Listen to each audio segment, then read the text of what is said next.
Agradecemos a los que nos están viendo en Centro, Sur y Norteamérica, en Estados Unidos, Asia. Gracias por estar con nosotros. Es un placer enorme llegar hasta ustedes en esta nueva tecnología que nos permite estar más cerca de nuestros amigos y de nuestros compatriotas y aquellos que también están interesados qué es lo que sucede en El Salvador.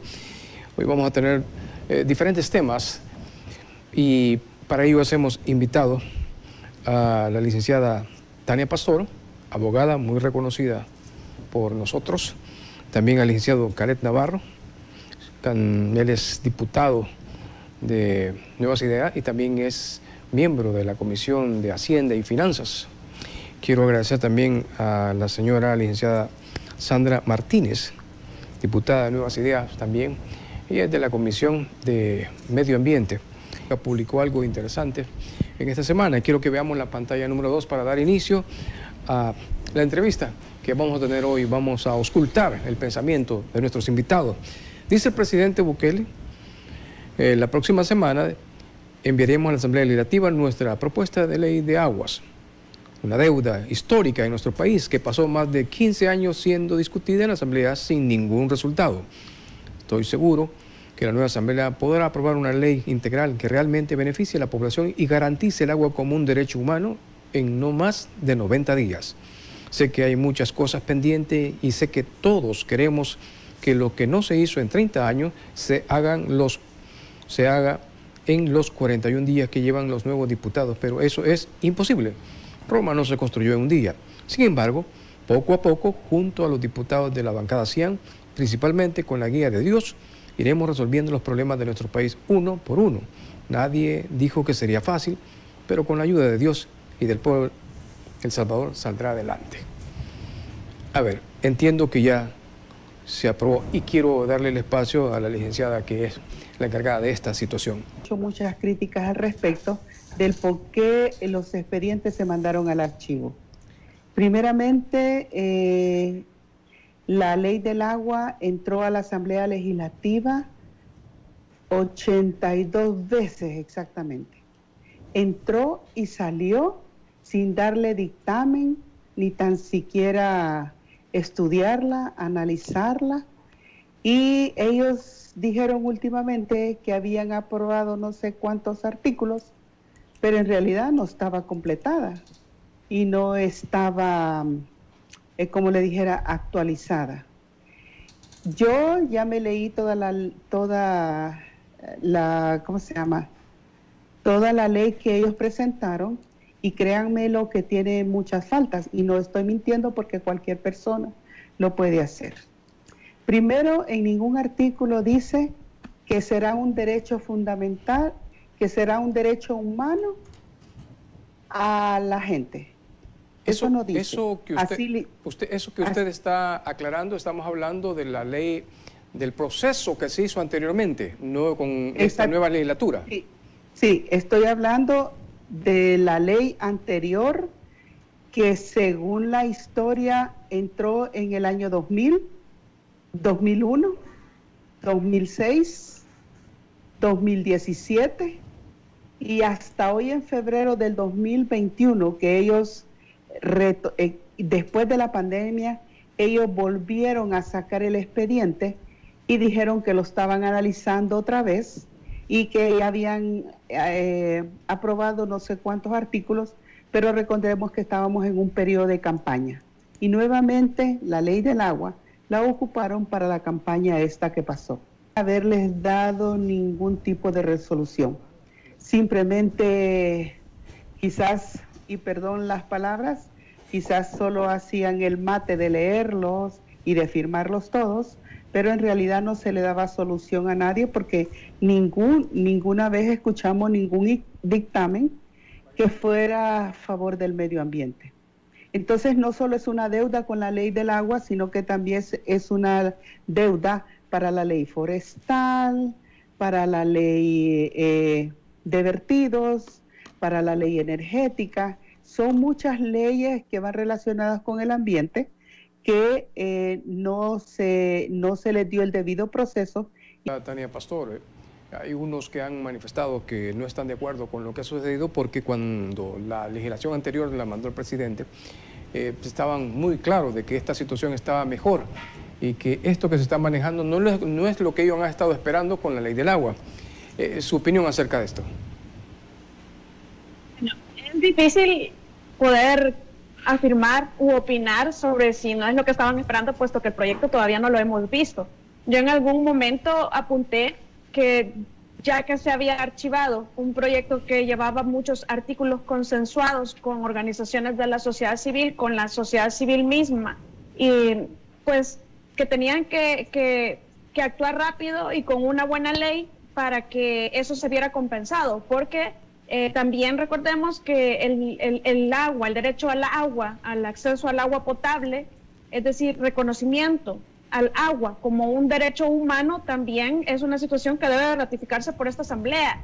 Y es que desde allí es desde donde podemos nosotros hablar del acomodamiento, para que se comprenda, del resto de las leyes o de la estructura legal. Cuando digo legal me refiero a leyes, del resto de leyes, valga la redundancia, acordes al derecho al agua. Entonces, primero tenemos que reconocer en la Constitución el derecho humano al agua y luego pensar en toda la adecuación del resto o de toda nuestra estructura legal. Entonces, en ese orden, así debe de funcionar. Ahora, esto del agua, sí, definitivamente yo creo que todos estamos conscientes. Es una injusticia hídrica, es una situación legal que viene discutiéndose desde muchísimo antes del 2006, quizás hasta el 2006 fue que se llevó el primer proyecto, pero ha sido muy claro, en mi opinión, que el problema ha sido no solamente el ente rector, en cuanto que si era un consejo, que si era la Administración Nacional, pero que en realidad lo que buscaba, obviamente, la empresa privada, pues era que quedara en manos privadas el control para poder explotarlo o para poder generar lucro. En la medida en la que se genera lucro del agua, eso no era conveniente regularlo, ni mucho menos reconocerlo como derecho humano. Ciertamente fue una de las propuestas a las que le apostaron, a la que le apostó la oposición antes de las elecciones, con el objeto pues de tratar de reivindicarse, algo que no era coherente en los últimos lo que hicieron en esos últimos meses con lo que hicieron en más de 30 años. Hay buena la propuesta que se hizo en conjunto de UCA con la Iglesia Católica, y en realidad son buenos aportes, porque para nosotros poder empatizar con esta, porque es en realidad una injusticia hídrica, nosotros podemos medir de una forma sencilla y clara que en la medida en la que se tiene posibilidades económicas altas, en esa medida se sufre menos o no se sufre de la falta de agua, y muchísimo menos al agua potable, ¿verdad? Yo estoy hablando de gente excluida, de gente que para poder tener agua potable tienen que comprarla. Entonces también para poder lavar su ropa tienen que ir a traer algunas a un río. A veces los pozos no tienen agua, es decir, entre más marginal es la persona, más excluida está en cuanto al acceso a este derecho. Y es hacia ahí donde debe encaminarse, no hacia la protección de la empresa privada que genera lucro, sobre todo con los proyectos urbanísticos. Todo este tipo de leyes que llegaron al seno de la Comisión de Medio Ambiente en el pasado, y yo ahí sí difiero, siempre las leyes, este tipo de leyes, llevaban un trasfondo político. ¿Y qué es lo que quiero decir con esto? Que este tipo de la ley del agua, por ejemplo, tengo acá una imagen de un panfleto de la prensa gráfica que se dedicó una portada completa, es decir, que se había enviado al archivo la ley del agua que estaba en la comisión. Y luego, cuando se anuncia esta nueva ley que va a ser discutida, dice: preocupa discusión de ley del agua, preocupa discusión de nueva ley de agua.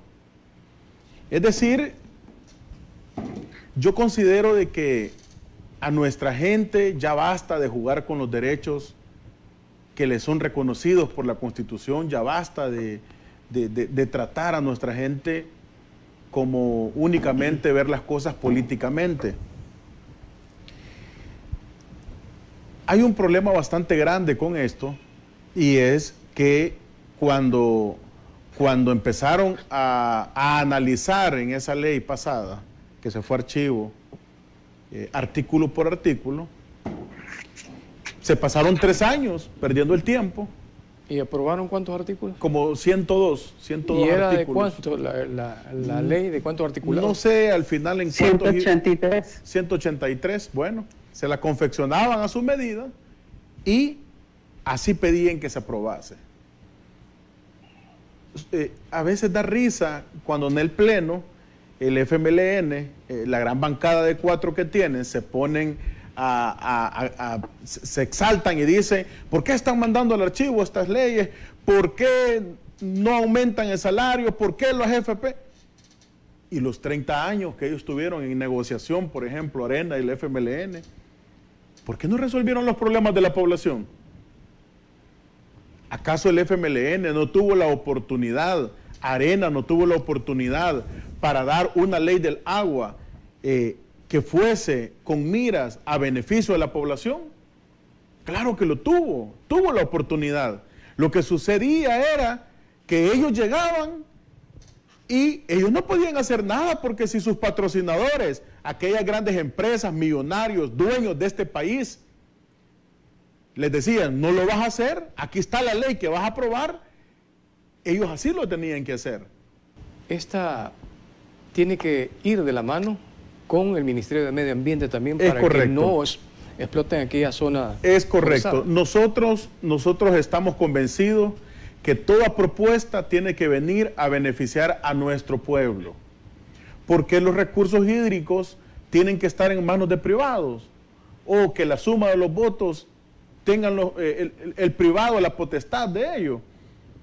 La Constitución establece este derecho y realmente todas estas leyes, por eso es de que ahora a nuestro pueblo ya no le dan mentira.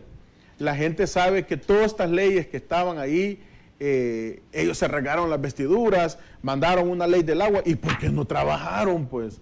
¿Por qué no trabajaron para la gente?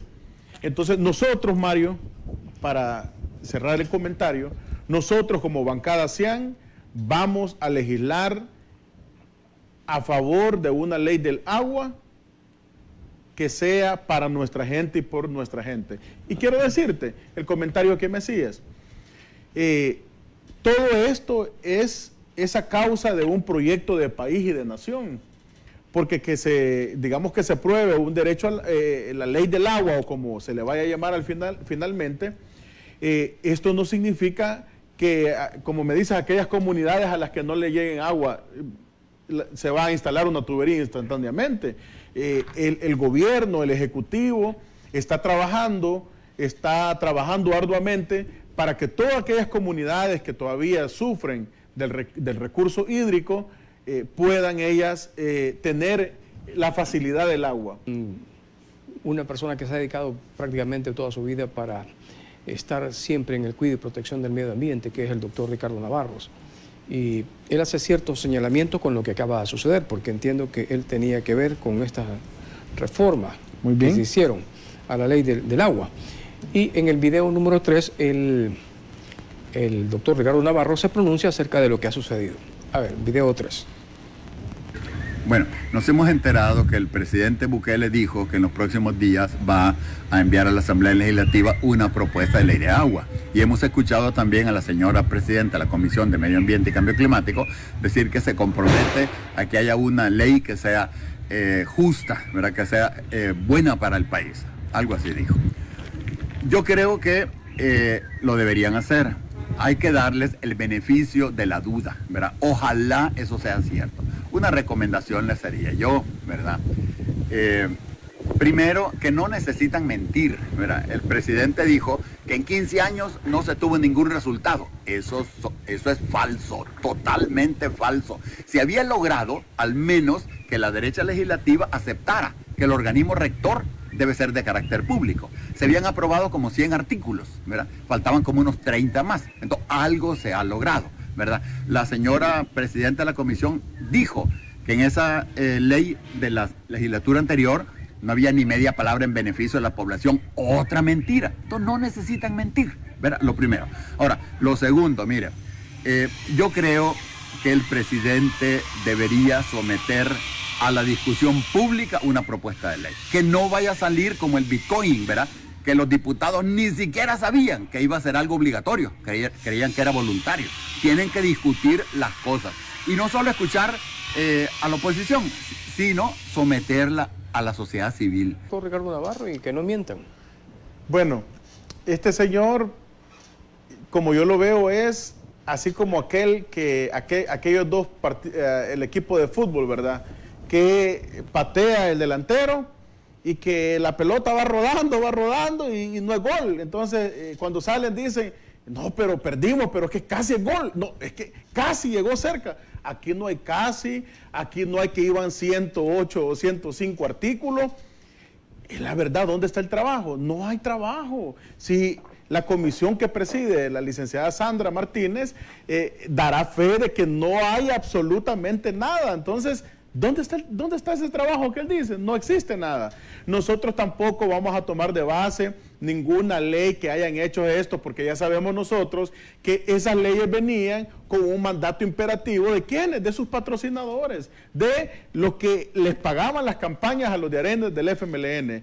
Aquí no hay casis, aquí no hay casi lo logramos por poquito. Ya va a salir como el del FMLN, que cada obra que se inaugura en El Salvador dice de que era proyecto y plan y financiamiento del FMLN. Entonces, hay que ser honestos. Aquí no hemos encontrado absolutamente nada. Hemos encontrado una asamblea legislativa, un primer órgano del Estado completamente quebrado, completamente arruinado.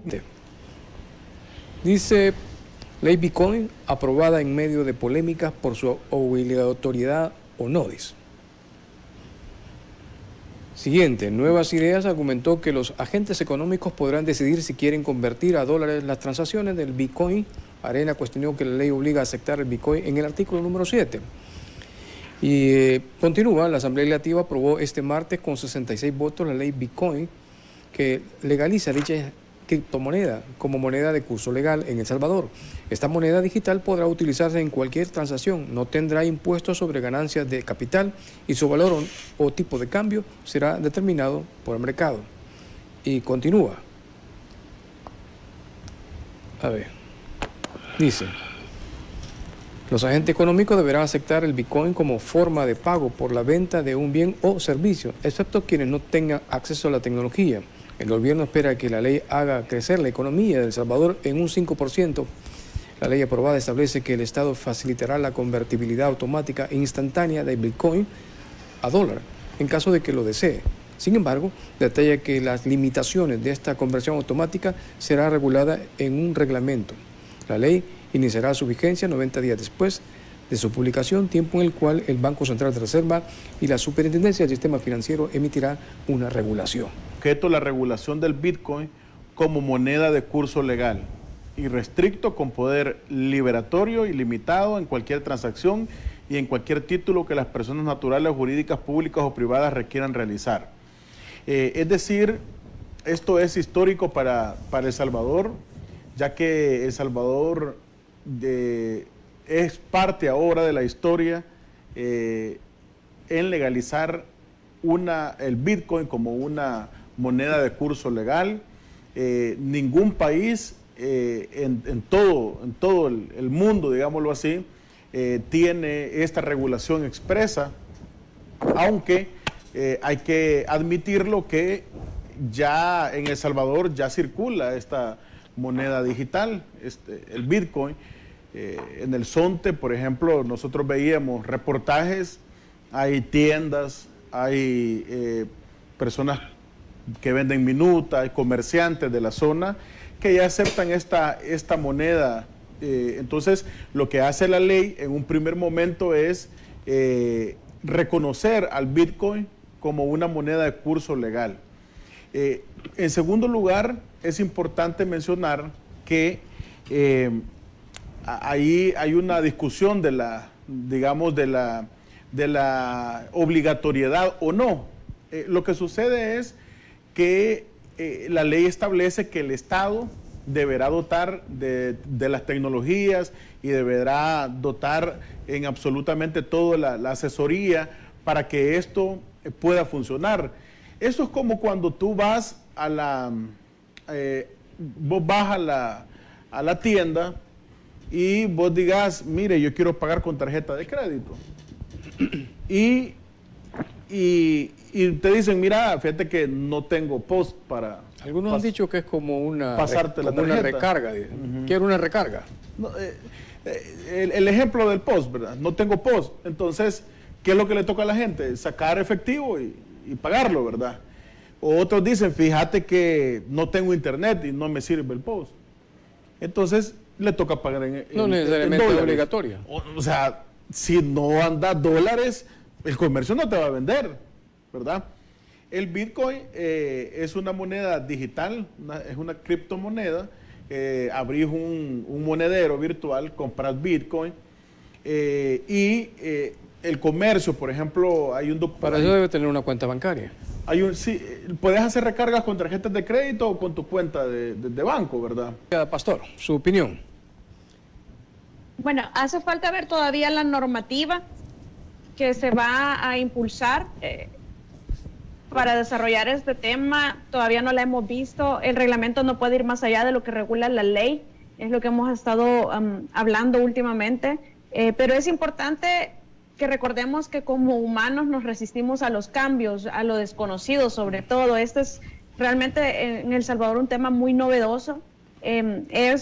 Hay que tener mucho cuidado, todas las personas, yo las invito a que nos informemos, a que investiguemos, a que escuchemos a los expertos, porque aquí no hay nadie que lo sepa absolutamente todo. Es decir, por ejemplo, yo he escuchado conversaciones, desde conversaciones en Twitter hasta webinar que suben en YouTube, opiniones fuera del país, he leído bastante y realmente es importante que nos aprendamos a informar para que salgamos de la ignorancia de en qué nos estamos metiendo como país. Y esta es una responsabilidad que no nos podemos quedar. Esperemos a ver cómo nos educa el Estado en 3 meses. No, tenemos que fomentar una cultura de aprendamos nosotros. Siempre se a ha mí dicho, me ha quedado correcto. Siempre se dijo después de la dolarización que ya El Salvador no tenía política monetaria. ¿Y ahora cómo quedaría con esta situación? En realidad hay opiniones diversas. Como unos dirán, esto no es una política monetaria, otros dicen esta es la mejor de El Salvador. Mañana, de hecho, yo estaba viendo en el perfil del presidente, va a haber que se estaba invitando por parte del BCIE, ya se me perdió el tuit, por parte del BCIE una conversación sobre este tema. Es muy importante que escuchemos sobre todo estas opiniones porque nos afectan directamente todos los organismos internacionales, hay la opinión del Fondo Monetario Internacional, etcétera. Pero a mí en lo personal me queda clara la situación que, por ejemplo, hay muchos, sobre todo esas opiniones que están muy en contra, que hablan únicamente del Bitcoin como una inversión, como un activo virtual. Entonces, el Bitcoin como una inversión no es lo que se está regulando en El Salvador en la ley, sino que es como un medio de intercambio o de pago por adquirir bienes y servicios, no es un método de inversión. Si usted quiere invertir, ahí entramos a la especulación, entramos en realidad a que como se puede ganar, se puede perder. Todos los expertos coinciden en decir, no invierta en Bitcoin, algo que usted no esté dispuesto a perder.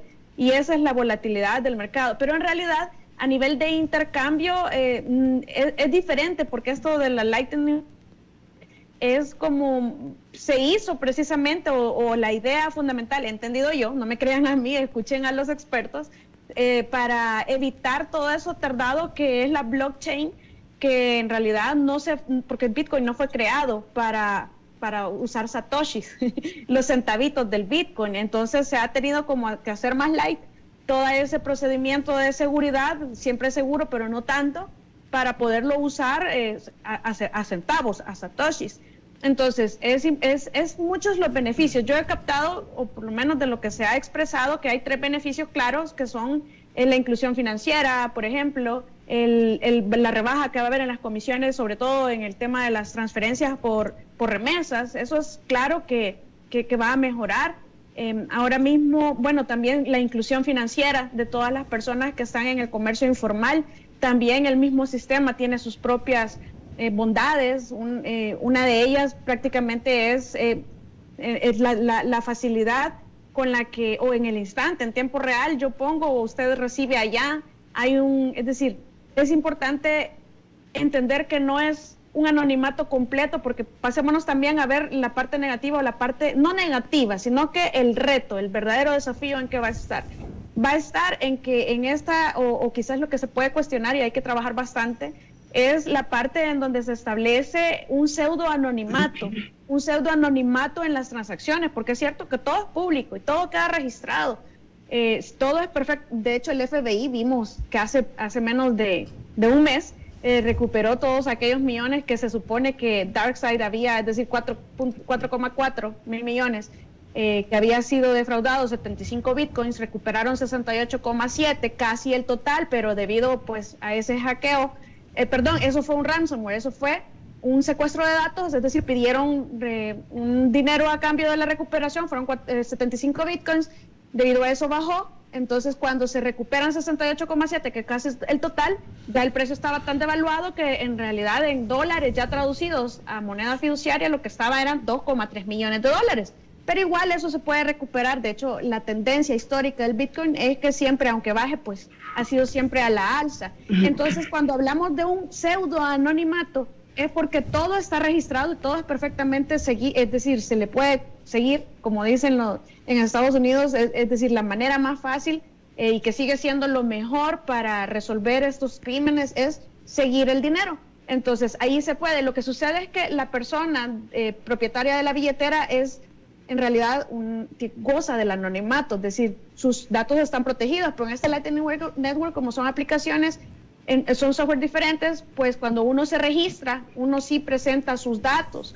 Entonces, la parte es que dicen, va a haber lavado de dinero, va a haber narcotráfico, va a haber financiamiento del terrorismo, que eso es algo que ya existe, no es que lo trae el Bitcoin, pero en los casos de criminalidad compleja, por ejemplo, lo que hemos hecho en el país, hay mucha gente que utiliza celulares con muchos chips que no están a nombre del usuario. Entonces, ¿qué se ha hecho para descifrar la persona tras un número telefónico?